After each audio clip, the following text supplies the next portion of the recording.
All right, here we are in the lab. Here's my grain, here's my water, here's my jars. My lids are somewhere around here. Here they are. This is just 1/4 inch hole with a synthetic filter. I got them off Amazon. These ones here, they work wonders.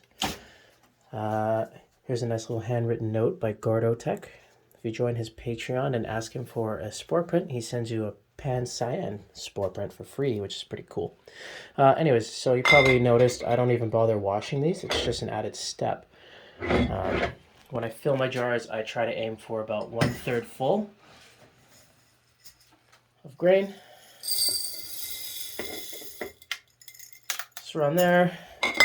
I could probably do more than that, but I like to have the extra room for shaking. If I want to do a grain to grain, I also like to keep the hydrate, because when this hydrates, that's going to go up to around here or so.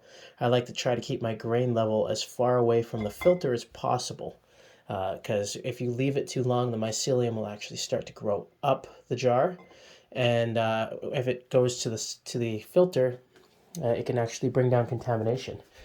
Here's all my cultures. These are incredibly old. Completely forgot about them. Like this one, for example, I'm going to have to toss this one. You can see how full it is. When did I do that? Sometime in September. Here's another one. This one's actually fruiting, which is pretty cool. Again, this is Gold Oyster, September 21st. Yeah, this is what happens when you forget it too long. Anyways, so I like to fill it this much, and so from here, now with the water, take this same jar here, and I will add. I'm not measuring. Just enough, a little bit more. Around that, that's probably a little too much. I'll probably go a little bit less next time.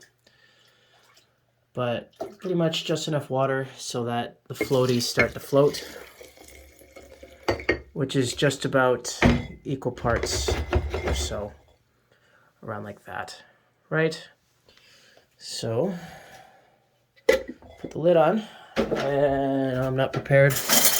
Come over here and get some of these. Forgive me. Put the lid on it like this.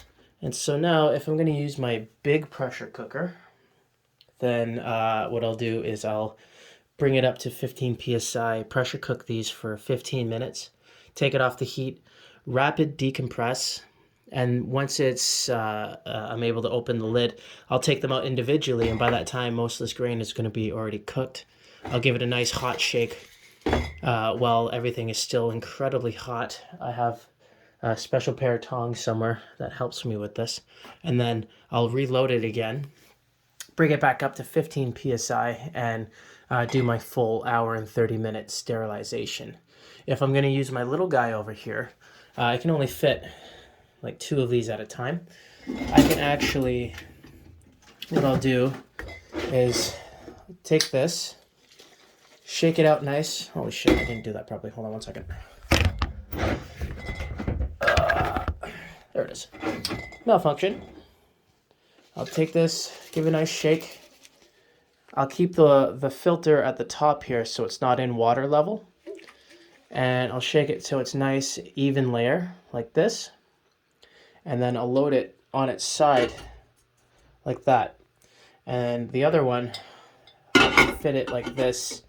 And the lid, sometimes I can get the lid on here if I have to kind of organize it a certain way. What happens is, as the grains hydrate, they push up on each other, and they will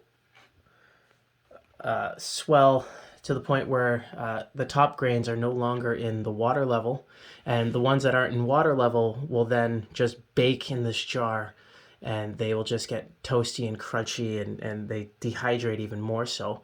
The ones on the bottom, they absorb all the moisture, and it turns into just like mash, complete mush, a nice thick layer of mush.